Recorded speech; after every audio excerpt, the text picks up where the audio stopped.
교회 여러분, 창조절 넷째 주일입니다.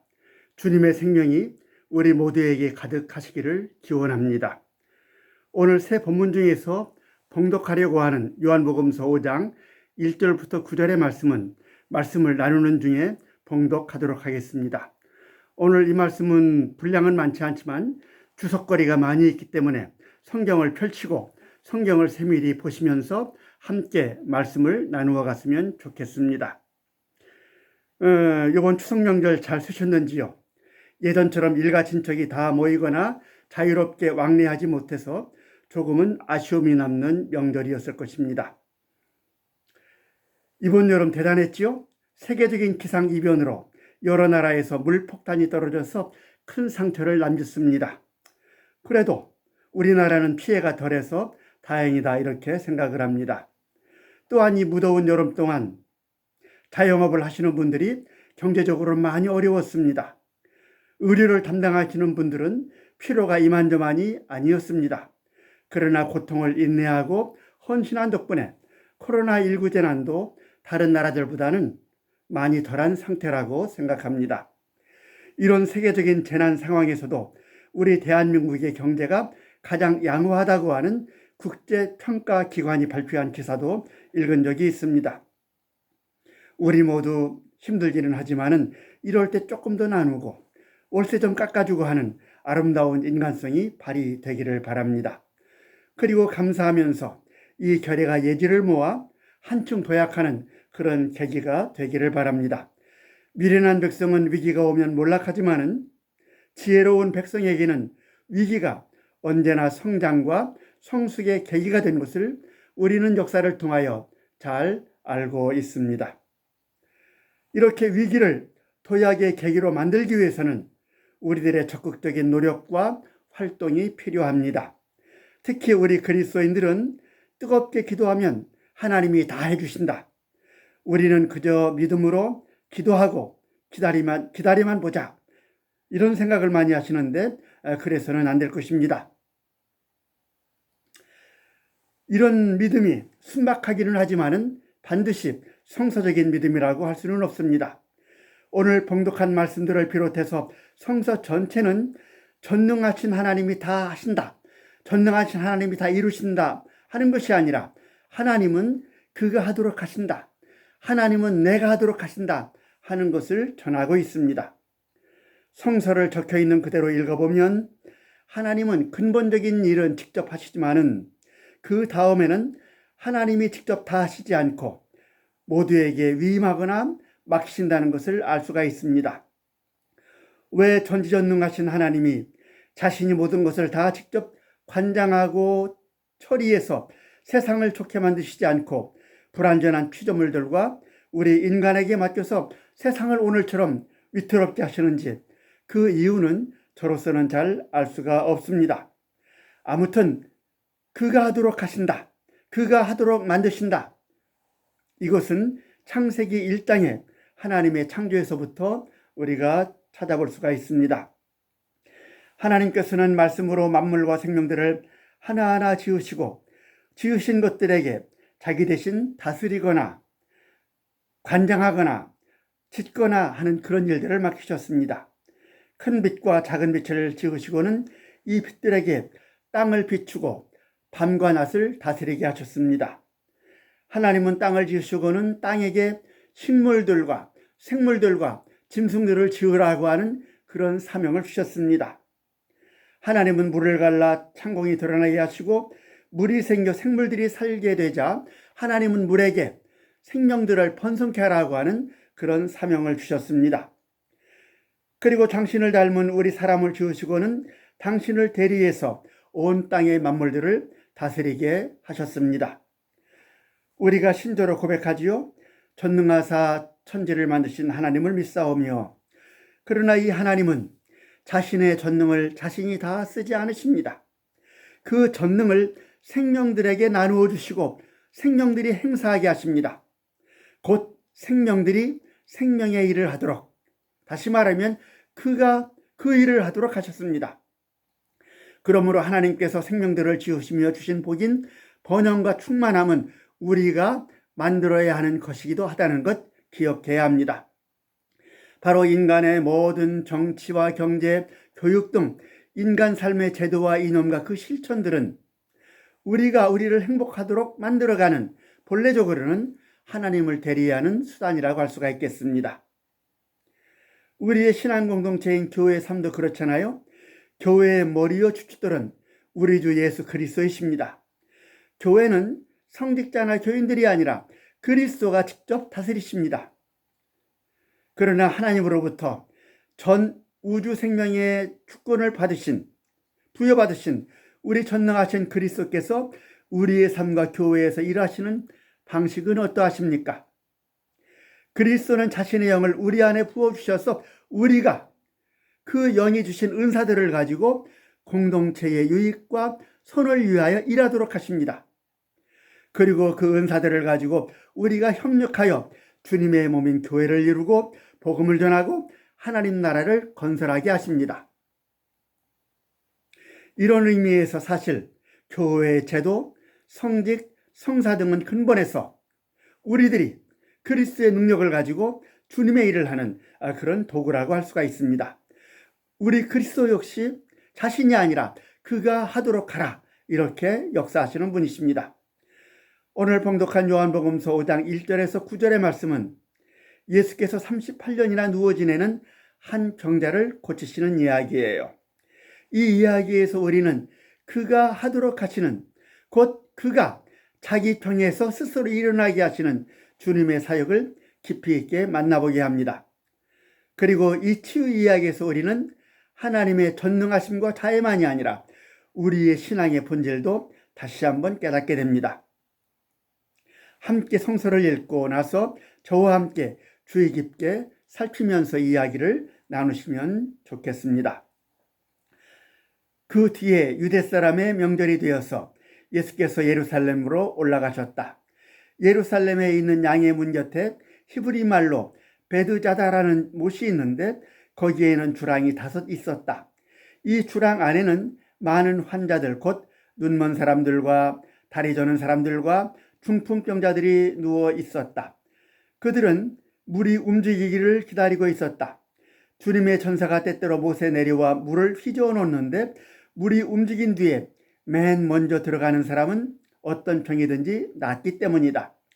거기에는 38해가 된 한 사람이 있었다. 병자 한 사람이 있었다. 예수께서는 누워있는 그 사람을 보시고 또 오랜 세월을 그렇게 보내고 있는 것을 아시고는 물으셨다. 낫고 싶으냐? 그 병자가 대답하였다. 주님, 물이 움직일 때에 나를 들어서 못에다가 넣어주는 사람이 없습니다. 내가 가는 동안에 남들이 먼저 못에 들어갑니다. 예수께서 말씀하셨다. 일어나서 내 자리를 걷어가지고 걸어가라. 그 사람은 곧 나와서 자리를 걷어가지고 걸어갔다.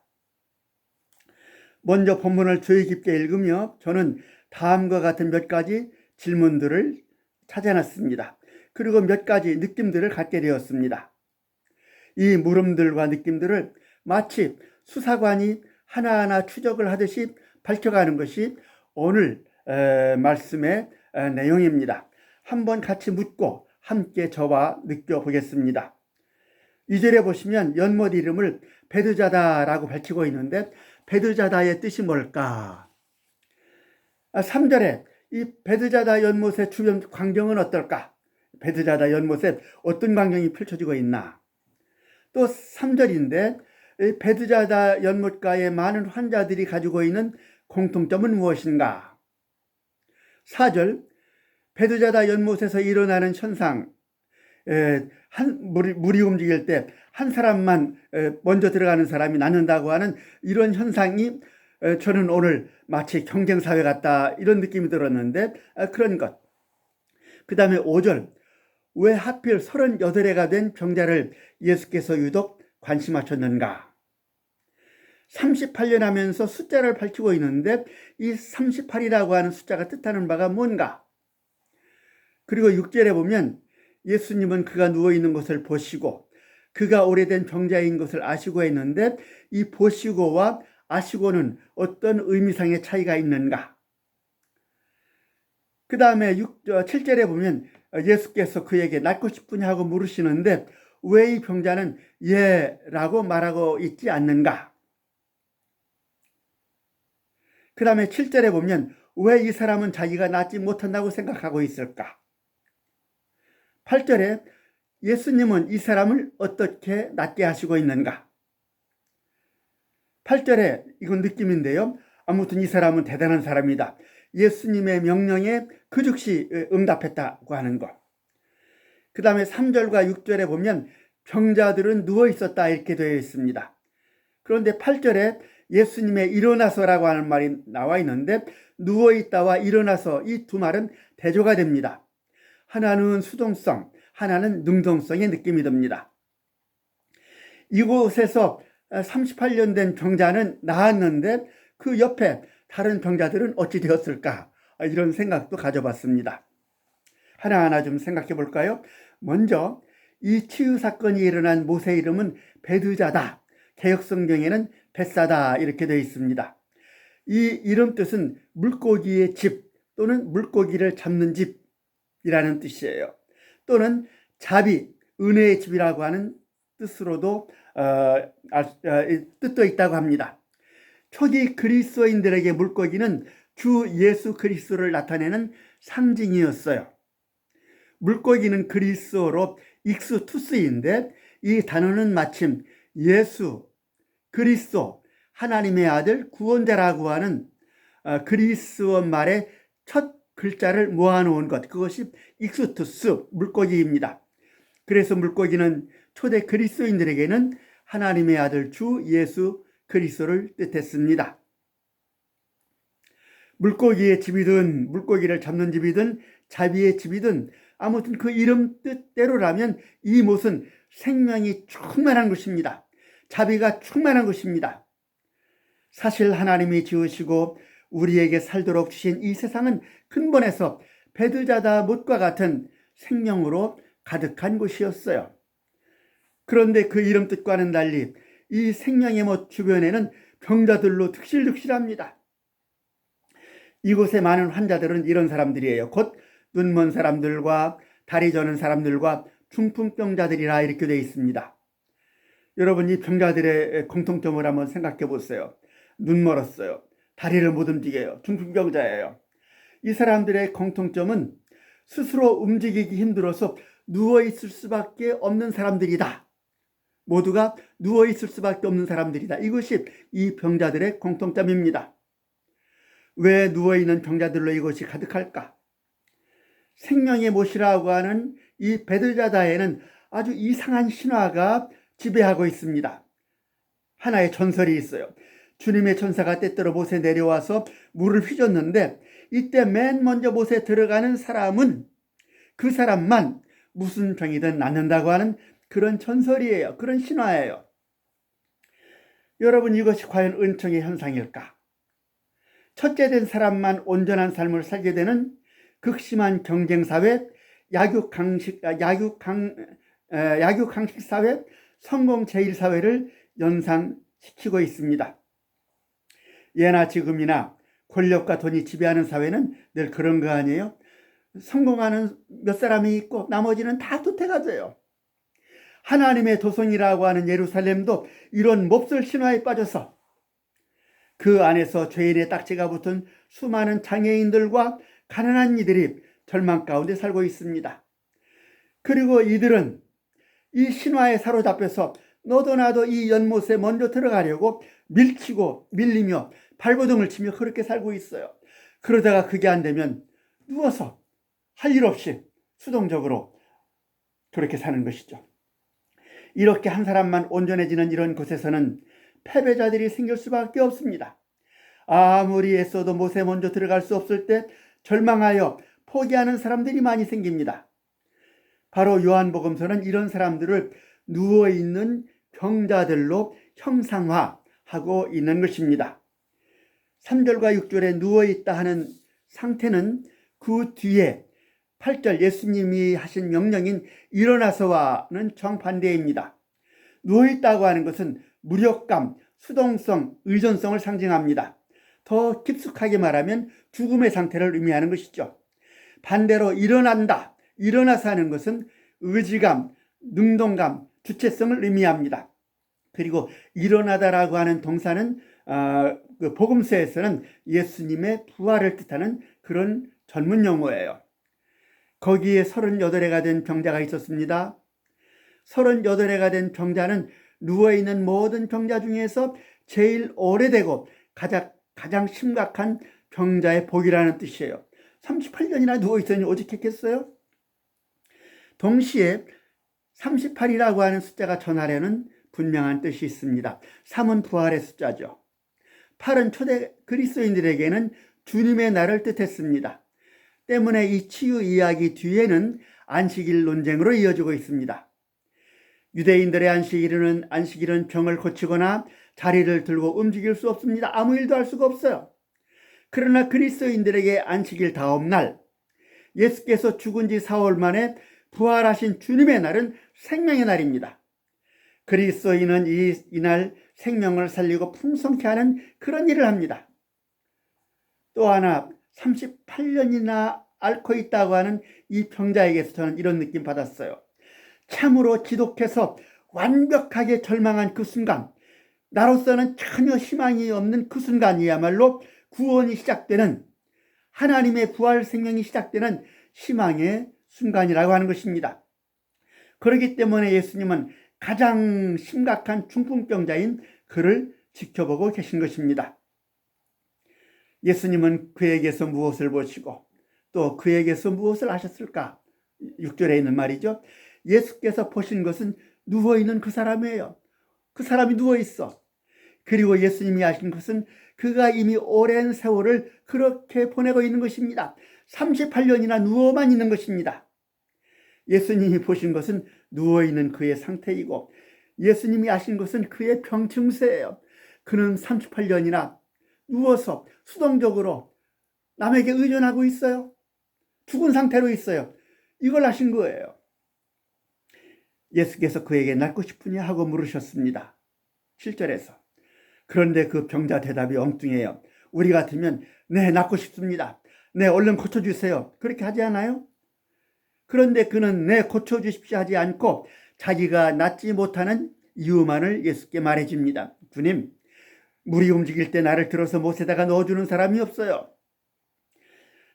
내가 가는 동안에 남들이 나보다 먼저 못에 들어갑니다.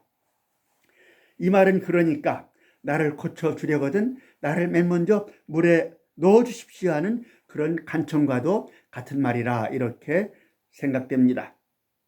그러나 이 말에서 이 사람의 깊은 병 증세를 분명히 진단할 수가 있어요. 이 사람은 단 한 사람만 구출되는 신화에 철저히 빠져 있습니다. 그리고 이러한 경쟁 사회에서, 이런 신화 사회에서 큰 좌절을 38년이나 겪고 있습니다. 그래서 이 사람은 누워있는 사람, 곧 무력에 빠지고 철저히 수동적이 되어서 타인의 기적적인 도움만을 바라는 그런 사람이 되고 말았습니다. 이런 병자나 이러한 세상을 예수님은 과연 어떻게 치료하실까? 예수님은 그의 곁에 있다가 그를 재빨리 물에 넣어주는 방법으로 그를 고치지 않습니다. 여러분, 1등을 만들어주는 사회가 힘을 휘두르는 강자와 실패한 수많은 약자들을 만들어내는 것, 우리는 역사를 통해서 얼마든지 보아왔습니다. 또 오늘의 우리 세계도 더하면 더했지 결코 덜하지가 않습니다. 이런 것을 성공과 축복으로 전하는 종교는 만몬 종교예요. 이런 세계를 유지하는 공동체는 만인과 투쟁하는 레비아단의 세계로서 아수라장이 될 수밖에 없습니다. 이런 세계 질서를 깨트리는 것이 예수님의 복음이고 생명 치유입니다. 예수님은 그 병자에게 일어나서 자리를 걷어가지고 걸어가라 하고 명하십니다. 곧 1등 신화를 깨트리고 나와서 그를 누워있게 하는 자리, 어느 영어 성경을 보니까 이것을 슬리핑 맷, 그를 잠들어 버리게 하는 그런 자리, 이런 자리를 걷어가지고 그 자리를 박차고 일어나서 걸어가라, 자기만의 생명을 향해 가라 하는 것, 이것이 예수님의 치유 방법입니다. 예수님은 그를 치료하시기는커녕 권고하거나 충고하지도 않으셨어요. 예수님은 3개의 연속된 명령을 그에게 주십니다. 일어나라, 자리를 걷어라. 그리고 걸어가라입니다. 이 병자는 자기의 힘으로 이 세 명령을 수행해야 하는 겁니다. 일어나라는 것은 의지, 능동성, 주체성의 행위에 대한 명령입니다. 그리고 복음서에서 일어나라는 것은 부활을 뜻하는 것입니다. 그 다음 명령은 이 병자가 제 손으로 누워있던 자리, 슬리핑 맷, 그런 잠들게 하는 자리, 그것을 걷어내라는 것입니다. 그를 눕게 하고 잠들게 하는 것을 걷어내는 작업이죠. 이것을 그가 걷어내면 이제는 자리가 그의 주인이 아니에요. 그가 자리를 제압했기 때문입니다. 세 번째 명령은 걸어가라입니다. 이제 이 사람은 자기 발로 자기 인생을 살아가야 합니다. 물론 이곳은 못에 맨 먼저 들어가는 사람만이 낫는다고 하는 그러한 신화의 삶과는 다른 진짜 생명세계의 삶을 향해 가는 것입니다. 분명 이 걸어가면은 모험도 따라요. 시련도 따를 것이에요. 두려울 겁니다. 그러나 이제 그 모든 것을 헤쳐가며 이 사람은 진짜 베드자다의 세계, 곧 생명과 자비와 은총이 넘치는 세상의 삶을 살아가게 될 것입니다. 예수님의 전능만으로는 안 됩니다. 예수님의 명령만으로는 안 됩니다. 거기에 응답해서 믿음으로 순종하고 의지로 행동해야 합니다. 이 병자는 예수님의 명령이 있자 그 즉시 응답했어요. 다른 반응이 없습니다. 예수님이 명령하자 그는 일어나서 걸어갔다고 그래요. 곧 일어나서 자리를 걷어가지고 걸어갔다. 예수님의 명령의 세 과정을 즉시 수행하자 그는 온전히 치유된 것입니다. 제가 쓸데없이 이 이야기를 읽으면서 궁금증이 하나 떠올랐어요. 38년 누워있던 병자가 치유되는 사건을 읽으면서 문득 그 못 주변에 다른 병자들도 많이 있었는데 그 병자들이 어떻게 됐을까 걱정이 되는 거예요. 그들 모두가 못에 먼저 들어가기만을 목이 빠지게 기다리는 사람들입니다. 그들 모두가 이런 그 1등 신화에 빠져있는 그런 사람들이에요. 그러나 저는 그들도 몇몇 사람들은 분명히 치유되었을 것이다 이렇게 확신합니다. 가장 중증병자인 38년 된 병자에게 예수께서 하시는 말씀을 듣고 병세가 조금 덜한 병자들이 그 말씀을 자기에게 들려주는 말씀이라고 그렇게 믿고 받아들였다면 그들도 즉시 일어나서 고침을 받았을 것이다 이렇게 생각을 합니다. 다른 말로 말하면 예수께서 38년 된 병자에게 하신 말씀을 오늘 내가 우리 세계가 나에게 주신 말씀으로 받아들이고 즉시 응답한다면 오늘 나도 우리 세계도 그 즉시 치유된다고 하는 그런 말씀입니다. 항상 진리의 사건은 공치성입니다. 동치성입니다. 전능하신 주님은 그를 직접 다 고치지 않았습니다. 실제로 치료 행위를 하고 나선 것은 병자 그 자신입니다. 창조 이야기에서 우리는 보았어요. 하나님의 루아가 혼돈 세상 위를 움직이며 신바람을 일으킵니다. 그리고 그 능력의 말씀으로 무엇이 생겨라 선언하시자 생명들이 나타났습니다. 하나님은 신바람을 일으키시고 그런 생명들을 이 신바람을 받아 그러면 생명들은 이 신바람을 받아서 이 신바람에 사로잡혀서 그 말씀에 추임새를 놓듯 응답하며 하나씩 힘차게 등장합니다. 그리고는 주님께 부여받은 사명대로 세상을 비추고 세상을 짓고 풍성케 합니다. 우리 주 예수님은 38년 된 누워있는 병자를 뚫어지게 보시고 낫고 싶으냐 하면서 그 속에 의지를 불러일으키셨습니다. 그리고는 일어나서 내 자리를 걷어서 걸어가라 하는 생명의 방법, 낫는 방법을 선언하십니다. 이에 호응해서 추임새를 놓으며 지체 없이 순종하고 행동했을 때 그는 일어나 자리를 걷어서 걸어갔습니다. 그가 하도록 하라. 하나님이 다 하시는 것이 아니라 그가 하도록 하라. 네가 하도록 하라. 이것이 성서가 증언하는 하나님이 이 세계를 구원하시고 치유하시는 방식입니다. 왜 하나님은 전능하신데 그 전능을 전적으로 발휘해서 창조를 직접 마무리 짓고 치료 사역을 완벽하게 끝내시지 않는가? 과정신학자들은 이것을 하나님의 자기 제한이라 이렇게 설명합니다. 하나님은 전능하시지만은 그 전능을 스스로 제한하세요. 하나님은 자기를 비우세요. 그래서 하나님의 무궁한 사랑과 전능이 자신이 지은 생명들 안에서 작동해서 생명들 스스로가 자기를 세우고 자기를 치유하고 자기를 완성해 가도록 하신다는 것입니다. 왜 그렇게 하시나? 이것도 하나님의 놀라우신 사랑의 은총이에요. 하나님은 우리 생명들을, 하나님은 우리 인간을, 하나님은 여기 나를 수동적인 로봇처럼 지으시지 않으시고 스스로를 세워가는 주체적이고 자유로운 생명으로 지으셨다는 거예요. 이게 하나님의 형상이 뜻하는 것입니다. 때문에 하나님은 피조물 안에서 피조물 스스로의 생명의 힘이 발휘되도록 하는 그런 방식으로 오늘 우리와 이 세계와 함께 하시는 것입니다. 오늘 우리의 실제 생활에서 겪는 그 많은 질거와 고난 때문에 큰 차원에서는 기술과학 혁명이라고 하는 도구를 통해서 전혀 새롭게 약육강식의 신화를 되풀이하는 이 베드자다 연못과 같은 세계 때문에 오늘 너무나 많은 사람들이 상처를 입고 밀려나고 있습니다. 경쟁에서 밀려나고 도태되고 있습니다. 그래서 희망과 용기와 의지를 잃고 수동적으로 누워 있습니다. 바로 이런 수동적인 삶의 하나의 형태가 캐스라스라하는 절망, 체념, 향락주의 이런 것들입니다. 그러면서 누군가 나타나서 자기를 1등으로 물속에 넣어주어 낫게 하는 그런 요행과 기적만을 기다리고 있는 거예요. 여러분, 38년이나 누워있는 것 같은 깊은 아픔을 겪고 있다면 기적처럼 복권이 맞거나 주식이 폭등하면 나도 중산층에 진입할 수 있다고 하는 현대판 신화에 사로잡혀 있다면 이런 내 어두운 삶과 이 사회를 돌고 있는 하나님의 신바람을 보시기 바랍니다.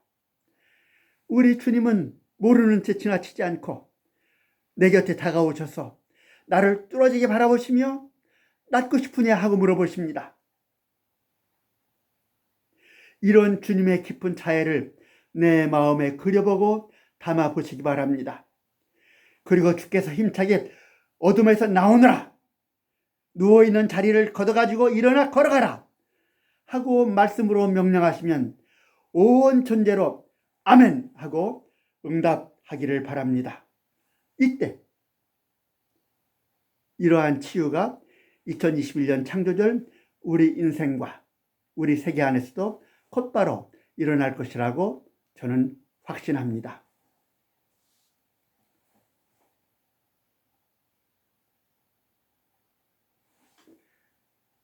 지금은 우리 주 예수 그리스도의 크신 은혜와 하나님의 한없으신 사랑과 힘차게 일어나는 힘을 주시는 성령이 함께 하시니 오늘 일어나 자리를 걷고 걸어가라 하시는 주님의 말씀에 아멘 응답하며 즉시 일어나 주님의 영광을 드러내고자 하는 여기 모인 주님의 자녀들 위해 지금부터 영원토록 늘 함께하여 주시옵기를 간절히 축원하옵나이다. 아멘. 교회 여러분, 한 주간도 주님의 평화와 온정이 가득하시기를 진심으로 기원합니다.